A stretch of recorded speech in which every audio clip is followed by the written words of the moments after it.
Olá, hoje é o dia 8 de março, Dia Internacional das Mulheres. Eu resolvi gravar esse vídeo para parabenizá-las, falar sobre marketing e fazer vocês passarem um pouco ou muita raiva.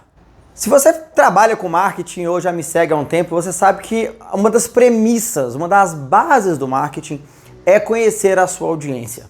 Para isso, nós usamos várias ferramentas, instrumentos e técnicas, como, por exemplo, o uso de personas, que são personagens fictícios que nos ajudam a criar o melhor conteúdo para a nossa audiência.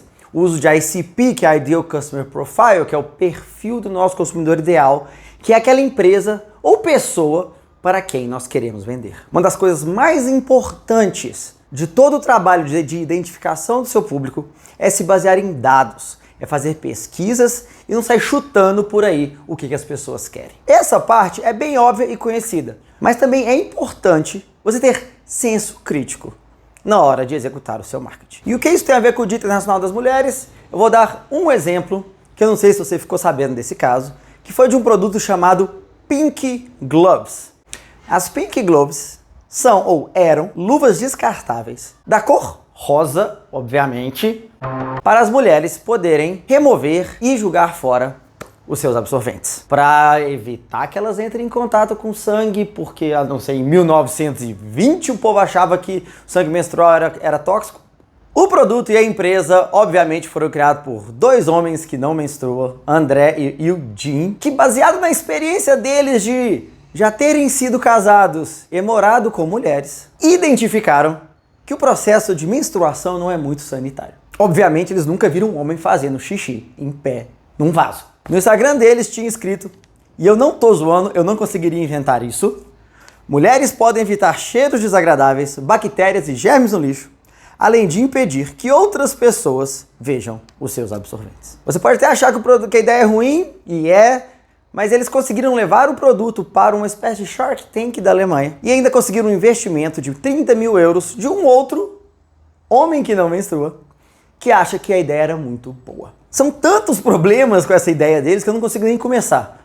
A estigmatização da menstruação, a questão de ser completamente antiecológico e muito mais. Obviamente, eles foram amplamente criticados por estarem completamente fora de toque com a realidade, desistiram do produto e pediram desculpas. E qual lição nós podemos tirar disso? Você tem que conhecer o seu público, é o básico do marketing. Eu falei as pesquisas. Esses fundadores comentaram que eles conversaram com mulheres. Mas você tem que entender que você não é o seu público-alvo. A pesquisa vai te dar alguns dados, mas você tem que ser crítico. E principalmente, você tem que trazer alguém que representa esse seu público-alvo para ajudar no processo de criação. Mas será que eles perguntaram? Será que eles perguntaram para qualquer pessoa que menstrua se isso era uma boa ideia? Será que alguma pessoa que menstrua participou do processo de criação desse produto? E por causa disso, eles tiveram a repercussão negativa que tiveram.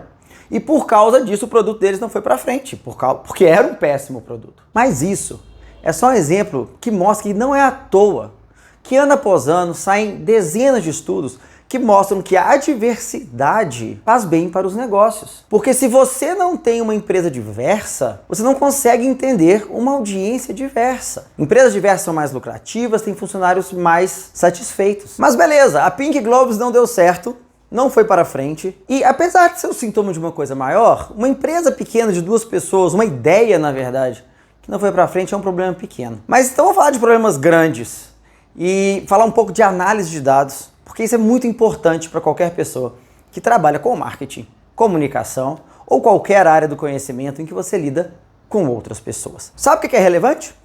Em um acidente de carro, uma mulher tem 47% a mais de chance de sofrer machucados graves comparado com um homem. Uma probabilidade de 17% maior de morrer.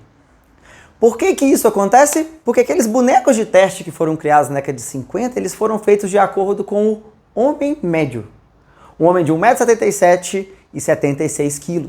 Ou seja, todo o aparato de segurança de um carro é feito para um tipo de corpo que não é o corpo feminino. Não só isso, apesar dos homens sofrerem ataque cardíaco mais cedo comparado com as mulheres, mais mulheres morrem de ataque cardíaco do que homens. Elas possuem uma probabilidade 27% menor de serem diagnosticadas com ataque do coração e 50% maior de ter um diagnóstico errado. Isso acontece porque os exames clínicos foram feitos com uma amostragem preponderantemente masculina e os sintomas do ataque cardíaco em uma mulher são sim diferentes do que o sintoma de um ataque cardíaco nos homens. Isso são só alguns exemplos de como que análises de dados mal feitas levam literalmente à morte das pessoas. Ok, e como que a gente pode lidar com isso? A primeira coisa, você tem que saber interpretar dados. Mas principalmente você tem que olhar para os dados e ter uma visão crítica. E aqui você precisa entender quando que os dados precisam ser agregados, ou seja, eu vou olhar para toda uma população, ou quando eu preciso de populações distintas por causa de suas particularidades. E aqui eu lembro do conceito matemático que é o mais mal utilizado no mundo, e várias vezes eu tenho raiva dele, que é a média. A média das coisas não representa uma população. Para ilustrar, olha o tanto que é ridículo se você olhar, por exemplo, para um casal. Uma das pessoas do casal calça 36, a outra calça 40, e você determinar que, na média, vocês dois calçam 38, então aqui toma 2 pares de sapato tamanho 38. Você não resolveu o problema de nenhum dos dois. E é por isso, gente, que por mais que os dados sejam essenciais, a gente tem que olhar para eles e entender se eles estão dizendo a verdade. A gente tem que ter pensamento crítico. Porque senão, às vezes sem querer, a gente vai continuar perpetuando os preconceitos que existem por aí. E é um problema mais amplo. Uma curiosidade que eu aprendi recentemente, a primeira senadora brasileira foi eleita em 1979, mas o banheiro do plenário do Senado só foi feito em 2016. Não é fácil, mas nós que trabalhamos com marketing, comunicação, produção de conteúdo, a gente tem um papel muito importante nesse processo. E se nós não criticarmos, se nós não pensarmos 2 vezes e não sairmos do padrão, nós vamos manter o status quo e os preconceitos que existem por aí. E se alguma coisa que eu te falei te interessou, boa parte do que eu trouxe nesse vídeo vem desse livro aqui, Mulheres Invisíveis, o viés dos dados em um mundo projetado para homens. Espero que esse vídeo tenha sido útil, que vocês tenham gostado. Parabéns a todas as mulheres e nos vemos no próximo vídeo.